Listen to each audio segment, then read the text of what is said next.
he is intellectually different. Really, yeah. Well, you know, you just need to get people over there to the house and start putting tracks together, and might be able to make a record without even trying to make a record. If I had all the stuff that I've ever played with people properly recorded, I'd have a lot of records. Okay, so one thing at a time though. Right now we're just you may have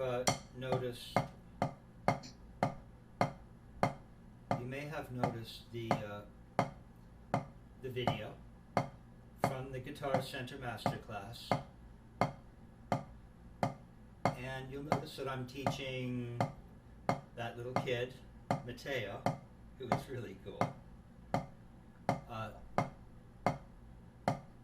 And I was showing him the up and down motion.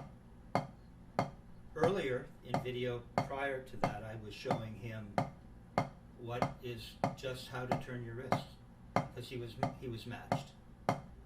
Then I showed Derek, one of the other students in the audience. I showed him how to turn your wrist in the left, and then in another video, I think I actually showed teaching another student, a guy named Mark, and I was showing him how to make an up and down motion in traditional grip, because he wanted to play like this. And I explained to him that in many ways traditional grip and match grip are different, but there are some similarities, and so there seems to be, remember, you've heard it said that the traditional is like the right hand on the side, and so we don't play the match grip in our home position at the floor like this, nor do we play the traditional like this. We're like this. And he got that idea pretty quickly. Okay, now another student there, his propensity, he held his arms so tight that it seems like no up and down motion was possible, you know. And so I worked really hard at loosening him up, and at the end he was playing simple time, and I had gotten through to him to some extent. And so, you know, so those were some of the things that were going on at the master class, and they're just these basic things. Now you're playing traditional grip, so you have to learn this rotation.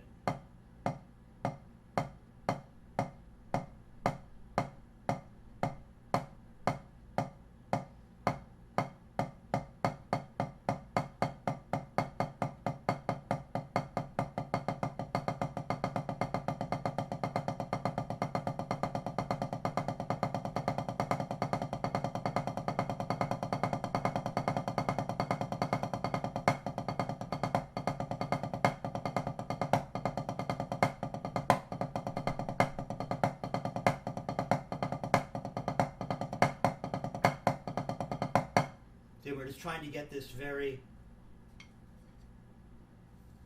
big turn to happen, so that we're exploring a fuller range of motion, which is something that Richard Martinez has really helped me with, right? Because we might not be on the drum set playing that loud if we're playing jazz, ever, right? But we know that range of motion is always available. Right? So one of the things to consider is, and as Richard Wilson said in that Modern Drummer article, I know it sounds kind of funny, but just how to hold the sticks. And as well, I'm saying to turn your wrists in the right and to rotate in the left, which seems like so simple, a child could do it. And that kid at the Guitar Center class, Matteo, he was able to actually do it. You know, it's amazing, right? He had no preconceived notions about how to do anything. He was very open. And so what we want to do is start at the beginning. Okay? So let's just show me what a right hand wrist turn looks like.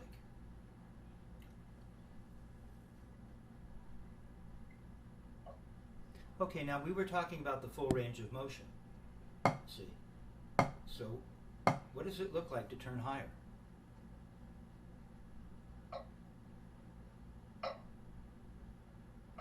And what does it look like in the left to rotate?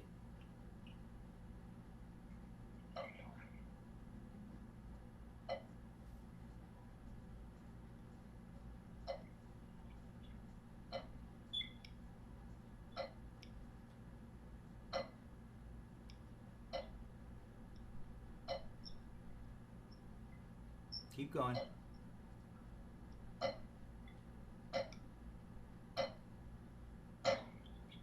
Can you go faster?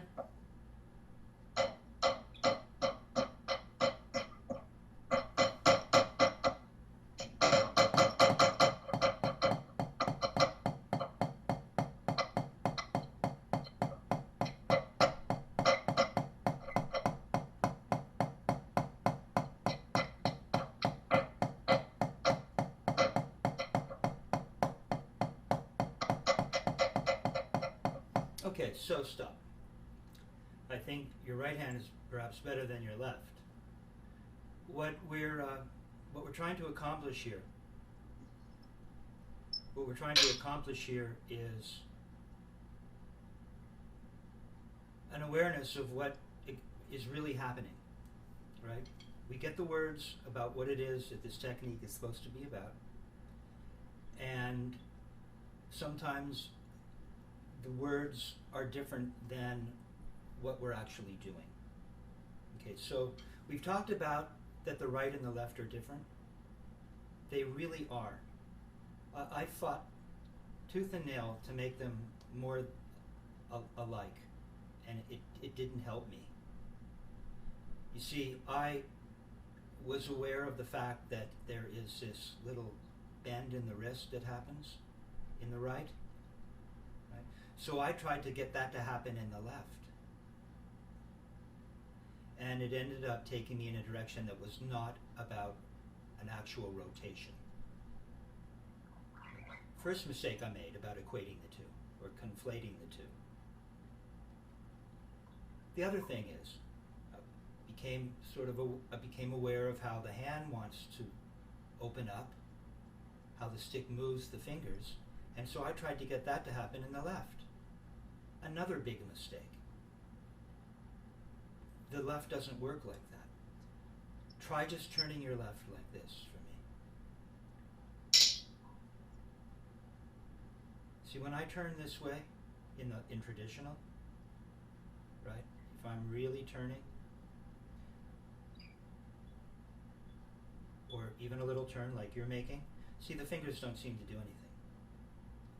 Now, when the fingers are like the right, is in the right, come on over to the right for a minute. Sure. Now, you'll notice that there is that bend forward and a slight release, right? So that we can make our throw. There's a slight bend forward and there's a little release so that we can make our throw. That's where the left is similar. That's when it does this. Otherwise, it's just rotating. In the left, now go to the left. When we do that little thing where we bend forward, that's when there's a little release so we can make our throw. In the right, it's similar. I mean, in enough ways so that the two have a kind of relationship to each other that way. So now in the left, when I'm just rotating, I don't really feel my hand opening up. The stick might be moving it ever so slightly, but really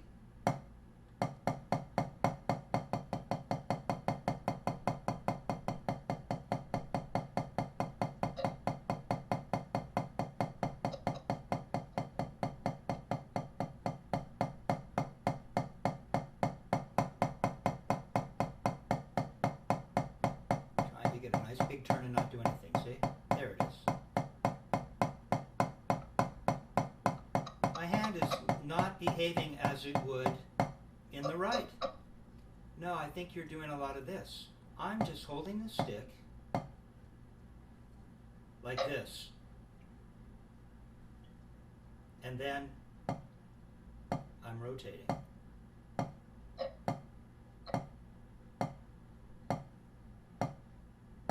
My first finger barely opens up. I don't want to see you throwing your first finger so it seems to straighten out a lot. It doesn't.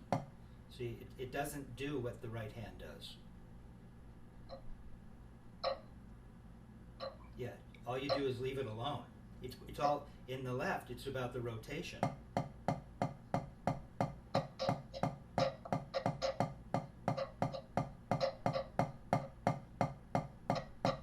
So, if I'm down here, it just looks like this. No, I'm moving a lot less than you. Check out what I'm doing. Little, look how little I'm at the floor. And so what I'm gleaning here is that you haven't established a floor. That's for starters. This is the floor. All we're going to do is rotate ever so slightly. You lift it up and it comes down. Lift it up less. We're going to go pianissimo. There. Take a look at your first finger and thumb. Look down at it. Don't turn more. Maintain the same experiment as you analyze it. Don't turn faster. You were lifting it up less. There you go. Do you see the first finger flying open? Yeah.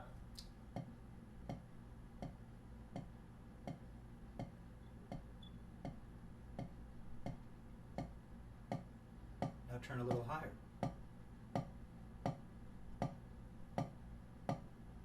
Is your first finger flying open, or is it just laying on the stick? Just a little higher.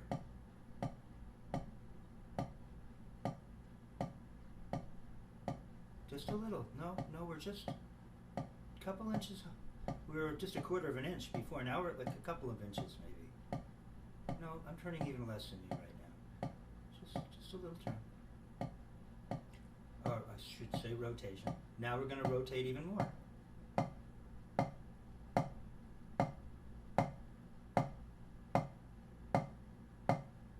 First finger is just not much different than it was when I was at pianissimo. I feel the smack of the surface against it a little more. But essentially I've just left it alone. And I'm rotating. Now I'm higher. Now I'm rotating. See, there's a lot of power there if you get it right. You don't go throwing, see now your finger seems to be going open. My finger isn't really opening up that way. I can feel the stick moving it, but it's not like the right. It's stopping it from moving up. When I'm here, it just looks like this. Almost like it does when I'm down here. Come on. Moving back. No, we're not turning high enough for that to happen. So it really could go up to here without moving.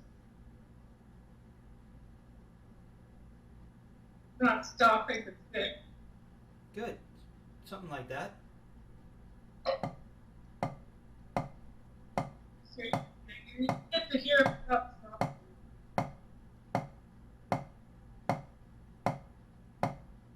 Yeah, better, but we want to come all the way to the floor. You see, where's your floor? Say if you want to play pianissimo, where's your floor? Pianissimo, quarter of an inch, or less. You find that a little hard to do. It's easier than this.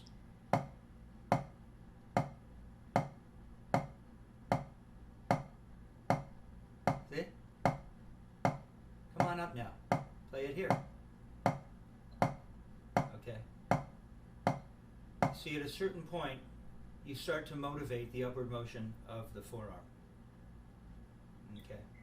If we turn high enough. So I need you to just leave your arm alone and get a full an actual rotation. Okay? And leave the fingers alone. Now, one of the things that Jack Verga mentioned, and then Richard Martinez created what would be almost a triangulation. I actually triangulated it. See, this is what I mean about being a drum nerd. Jack Verga suggested that I take a dot and put it on my forearm in the left, right about here. And then he wanted me to watch it move as I rotated. Martinez noticed that you can almost fake not doing a real rotation and get that dot to move. So we put another dot here. And then I triangulated it by putting another dot here. And so with a magic marker. I'm thinking of getting a tattoo. So what is that? No, I'll never know. But we can always measure our rotation, right? So what we want to do is we want to see those dots moving, right? So you can fool around with that. But an actual rotation is everything in the left. There's really nothing to do in the hand. It's about the idea of getting this rotation. So let's see if we can put the right and the left together. Right? Let's take doubles. Starting at 40.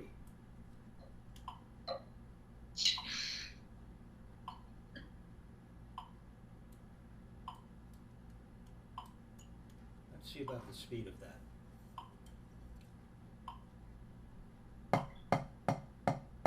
That's too fast. Okay, we're going to play eighth notes.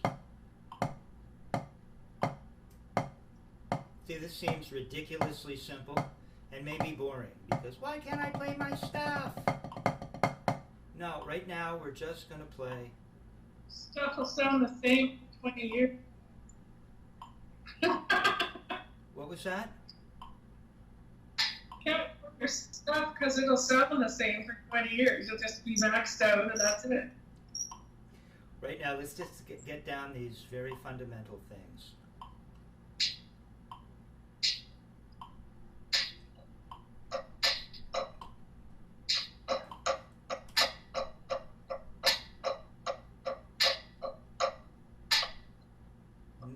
No, I would play them as eighth notes. Right.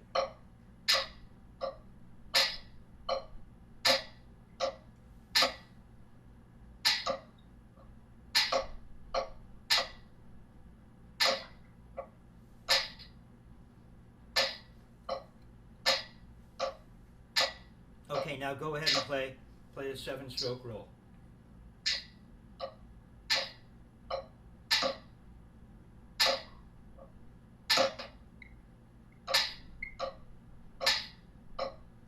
Just going one way, right? It just goes one way unless we turn it around. So you're going to make your throw on your left then.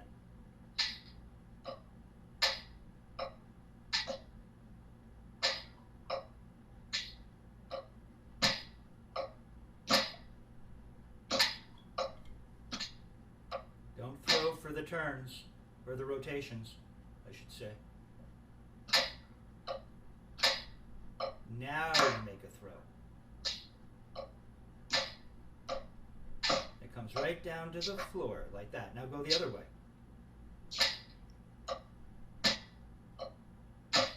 Other way.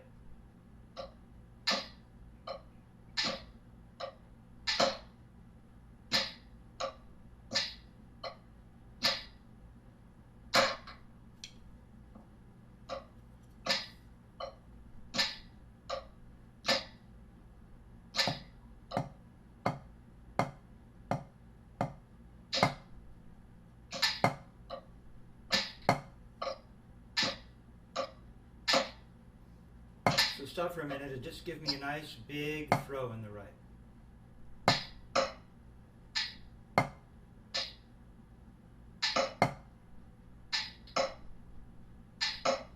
Okay? That's what I want to see when you're playing.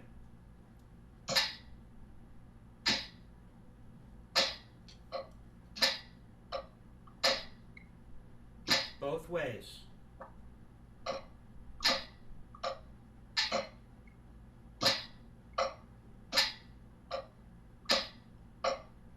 Okay, so let's turn the metronome up to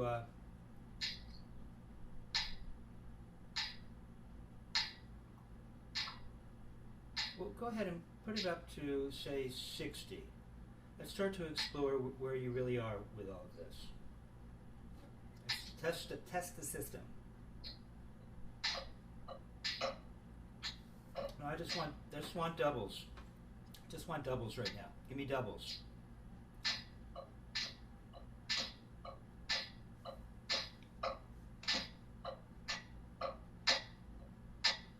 Remember, you don't want to constrict the stick in the right. It has to be free. You're turning high enough so that you're going to feel. You want to feel the stick laying in the fulcrum. In the right, it's the middle finger, first knuckle. It's like glued in there all the time. Never leaves. In the left, it never leaves the crotch of the thumb.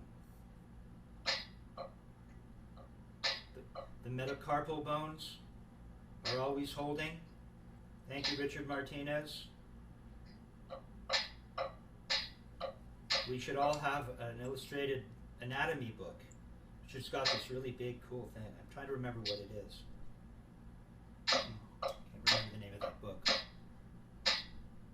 But we want to know what the body is doing. You know, we're not studying medicine, but we want to know what the body is doing.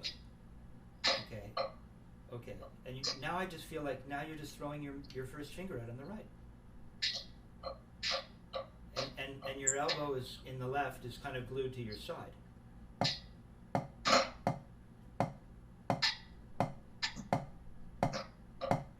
See how mine is wiggling a little?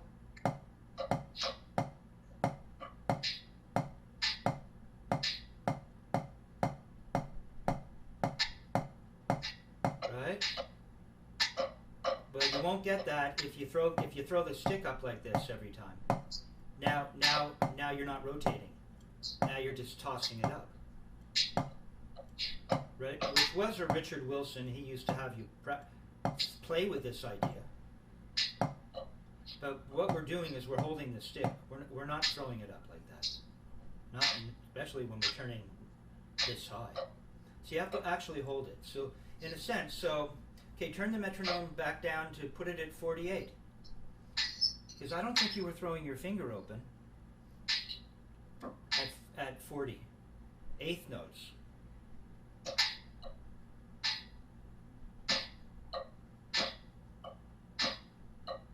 So I don't want to see that first finger being thrown open in the left.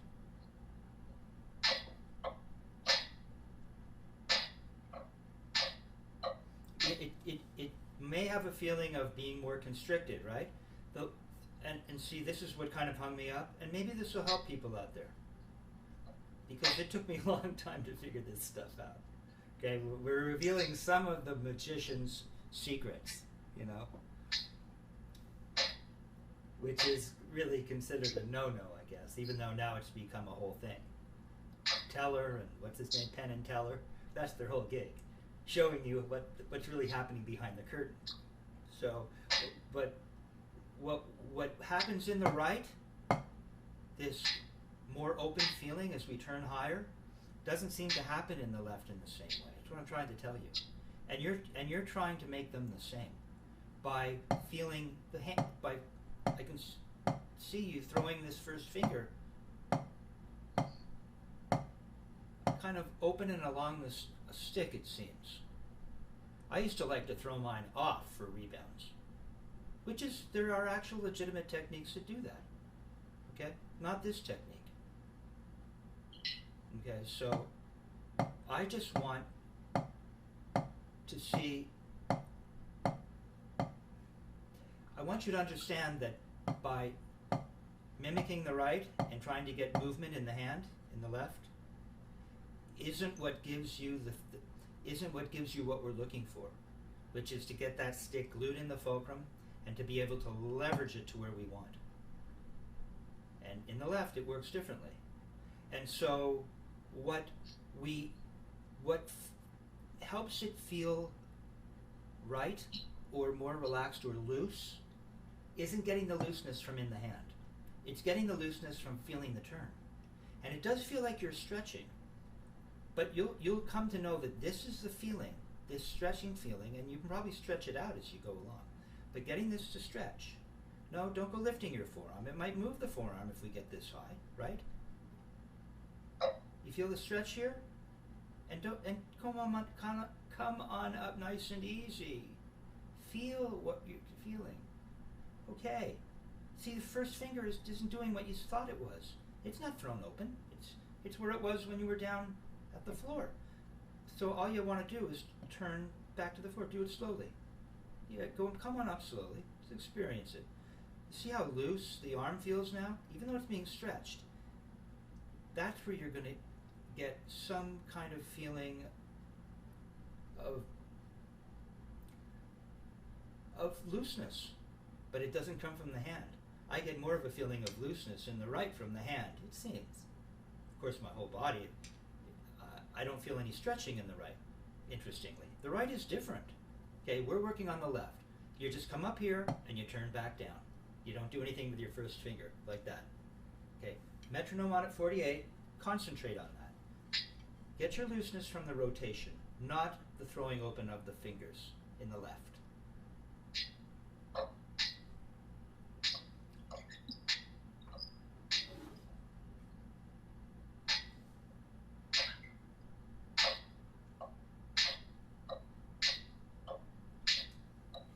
Okay, now put it back up to 60 and see if you can keep that.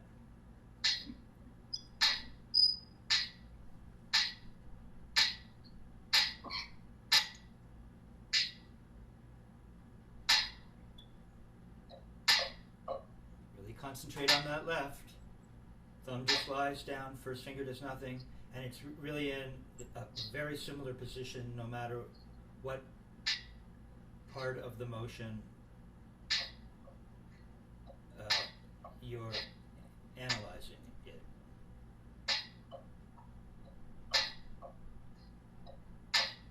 Right down to the floor, every time, both turns. Or both rotations, I should say. Let that stick be more free in the right.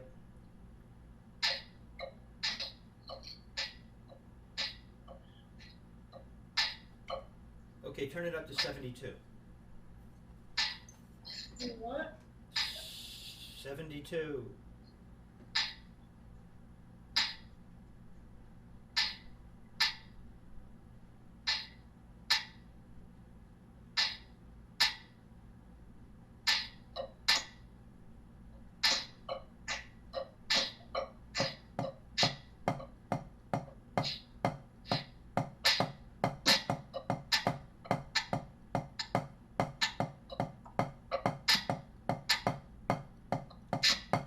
Now your right's lost its range of motion. Show me how high you're going to come up in both hands. In both hands. Right's higher. Left slower. See, to get the left to meet it, doesn't the forearm come up a little bit? Yeah. Come on up, right? See? See how they're different this way? Right, now come down. That's what it's like.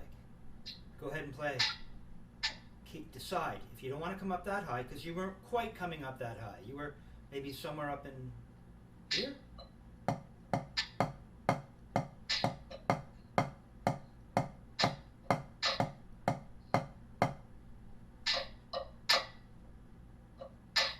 Don't go throwing. You're throwing your...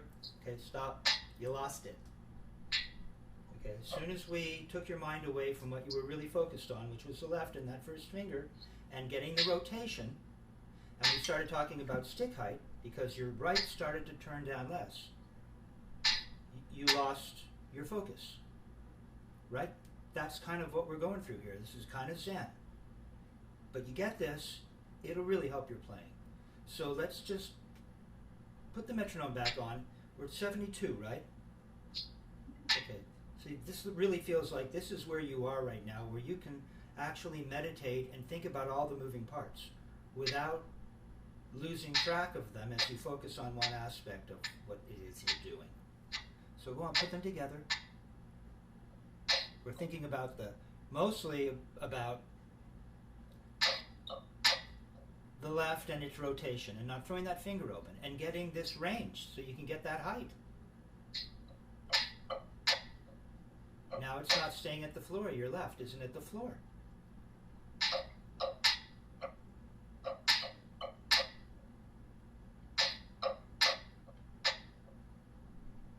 Come on, let that right open up as it comes up, and decide where you're coming up.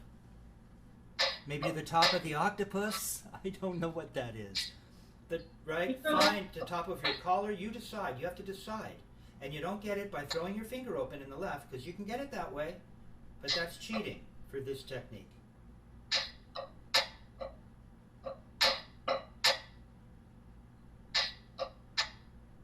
Okay, and go ahead and give me a 7-stroke roll.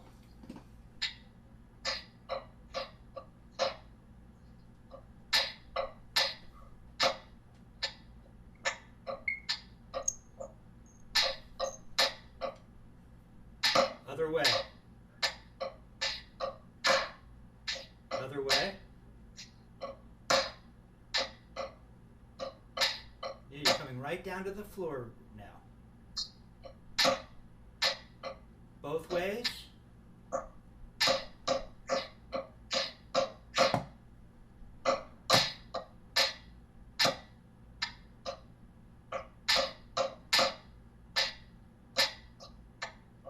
Right. Doubles.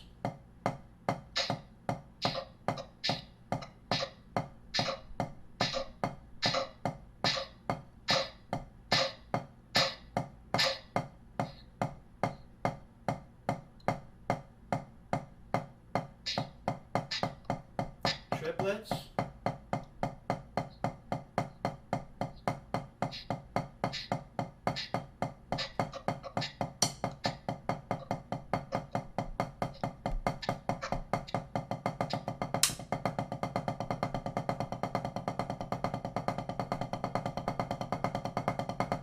And that's where this can go, you see?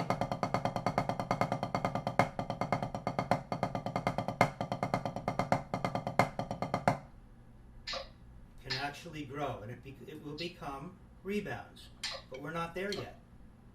See, the rebounds come from understanding how the wrist rotates in the left and turns in the right. Work on this stuff, and it will very much improve your playing. Okay? Take this to the drum set. Work on the drum set with this stuff.